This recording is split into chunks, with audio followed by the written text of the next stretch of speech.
6 താലൂക്കുകളിലായി 121 ദുരിതാശ്വാസ ക്യാമ്പുകളാണ് എറണാകുളം ജില്ലയിൽ തുറന്നത്. 2300ഓളം കുടുംബങ്ങളെ ഇതിനകം ക്യാമ്പുകളിലേക്ക് മാറ്റിയിട്ടുണ്ട്. കൂടുതൽ പേരെ ക്യാമ്പുകളിലേക്ക് മാറ്റിക്കൊണ്ടിരിക്കുകയാണെന്ന് ജില്ലാ ഭരണകൂടം അറിയിച്ചു. വീടുകളിലേക്ക് വെള്ളം കയറിയതോടെ നിരവധി പേർ സുരക്ഷിത സ്ഥാനങ്ങളിലേക്ക് മാറി. ക്യാമ്പുകളിൽ എത്തുന്നവരിലധികവും കൃഷിയും കിടപ്പാടവും പൂർണ്ണമായും നഷ്ടപ്പെട്ടവരാണ്. ഞാൻ കൊടുക്കാനൊരു തുണി പോലും ഇല്ലാത്ത അവസ്ഥയല്ല ഞങ്ങളുടെ മക്കളെ കൊണ്ടുപോകുന്നത്.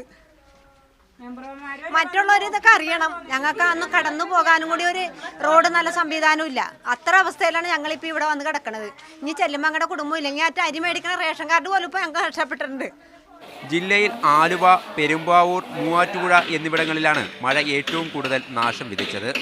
മൂവാറ്റുപുഴയിൽ മാത്രം 1000-ലധികം പേരെ ദുരിതാശ്വാസ ക്യാമ്പുകളിലേക്ക് മാറ്റി.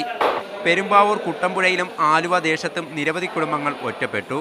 മഴക്കെടുതിയിൽ ഇതുവരെ 16 കോടിയുടെ കൃഷിനാശമുണ്ടായതായും 90 ലക്ഷത്തോളം രൂപയുടെ വീടുകൾ നഷ്ടപ്പെട്ടതുമായാണ് റവന്യൂ വകുപ്പിന്റെ വിലയിരുത്തൽ. അതേസമയം പെരിയാറിലെ ജലനിരപ്പ് 4 അടിയോളം താഴ്ന്നത് ആശങ്ക കുറച്ചിട്ടുണ്ട്. മീഡിയ 1 കൊച്ചി.